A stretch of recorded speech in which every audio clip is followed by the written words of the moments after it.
Breaking Mainpuri report. Rohit Yadav. Sapa सांसद डिंपल यादव का बयान। एमएलसी पद से आलोक शाक्य की टिकट कटने पर शाक्य मतदाता की नाराजगी पर बोली डिंपल यादव। कोई शाक्य मतदाता नाराज नहीं, आलोक शाक्य हमारे पार्टी के मजबूत स्तंभ है। सपा से बृजभूषण सिंह की टिकट की चर्चा पर बोली डिंपल यादव। चर्चाएं चल रही है, कौन कहां से चर्चा चल देता यह आप सब लोगों को पता है। बीएसपी से गठबंधन पर बोली डिंपल यादव। जो गठबंधन होना था वह हो चुका है, मुझे कम लगती है गठबंधन की बात। अरविंद केजरीवाल द्वारा दिए गए बयान धर्म और धर्म को बचाने की लड़ाई है, जिस पर बोली डिंपल यादव। मैं समझती हूँ संविधान को बचाने की लड़ाई है। जो सभी पार्टियां संविधान बचाने के पक्ष में हैं, स्वतंत्रता को बचाने के पक्ष में हैं, वह सब पार्टियां एक साथ आ चुकी है और मजबूती के साथ चुनाव लड़ेंगी। मैनपुरी से केशव प्रसाद मौर्य के चुनाव लड़ने पर बोली डिंपल यादव। मैं समझती हूँ कोई चुनौती नहीं होगी, यहाँ की जनता बहुत जागरूक है, वह जानती है कि किसने मैनपुरी में सबसे ज्यादा काम कराया है। लोगों को पता है कि वह किस शासन में संपन्न थे और खुश थे।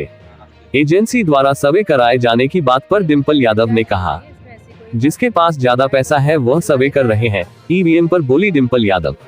जितनी भी डेवलप कंट्री है वह सब बैलेट पेपर से चुनाव कर रही है, तो मैं समझता हूँ सरकार को भी बैलेट पेपर से चुनाव कराना चाहिए। आप देख रहे हैं न्यूज वीएमएच। ताज़ा खबरों के लिए साथ बने रहे। हमारे चैनल को लाइक, शेयर और सब्सक्राइब अवश्य करें। जनता भी जा रही है, क्या संदेश मिल रहा है, क्या तैयारी चल रही है? नहीं, तैयारी चल रही है, अभी धीरे धीरे तैयारी और तेज सी पकड़ेगी। भारतीय जनता पार्टी ने अभी तक अपना प्रत्याशी घोषित नहीं कर पाए, बता रहे हैं केशव प्रसाद मौर्य की किस तरीके से चुनाव लड़ने। कोई ना कोई प्रत्याशी तो आएगा भाजपा की तरफ से, हम अपनी तैयारी कर रहे हैं, भाजपा वाले अपनी तैयारी कर रहे हैं।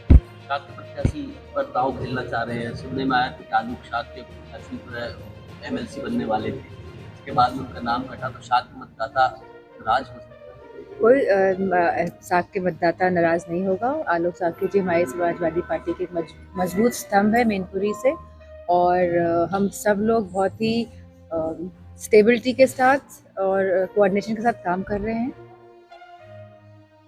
लगातार सांसद भाजपा के बृजभूषण सिंह का समाजवादी पार्टी विरोध करती रही है, अब चर्चा चल रही है कि राष्ट्रीय अध्यक्ष उनको टिकट देना चाह रहे हैं। नहीं, अभी तो चर्चाएं चल रही हैं, इसमें ऐसी कोई बात नहीं है। चर्चाएं तो कौन चला देता है आप सबको पता ही है, कौन कहां से कैसी चर्चाएं चलती है। कोई सच्चाई नहीं है बृजभूषण को टिकट देने के बाद?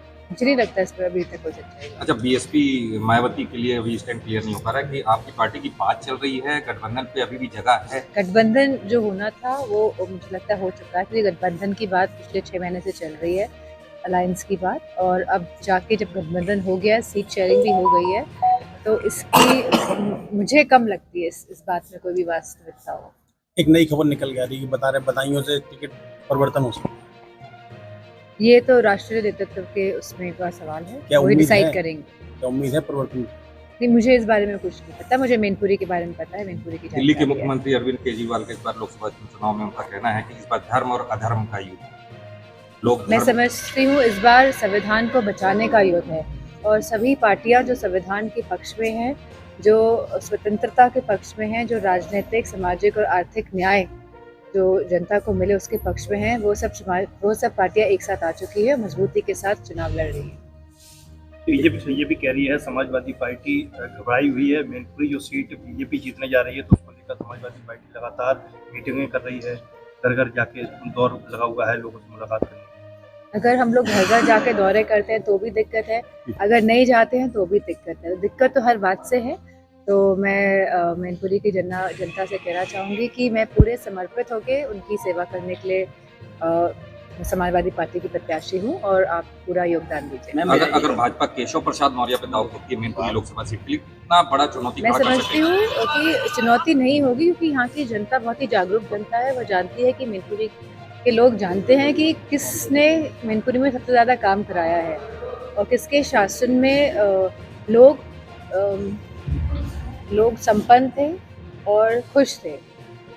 हम एजेंसियां सर्वे कर रही हैं, अभी हाल में सर्वे आया तो हम बता रहे हैं कि एनडीए को जिन पार्टियों के पास बहुत सारे पैसे हैं, तो वो लोग इस तरह के सर्वे कराते रहते हैं, और आप जैसे जानते हैं मीडिया भी किसका है, तो मैं समझती हूँ इस तरह के सर्वे लगातार होते रहेंगे। संवैधानिक संस्थाओं पर जैसे लगातार आप बोलते रही, चुनाव में इनका दुरुपयोग होता है, इस बार भी अगर होता है तो आपकी क्या तैयारी है और किस तरह से निकलेंगे?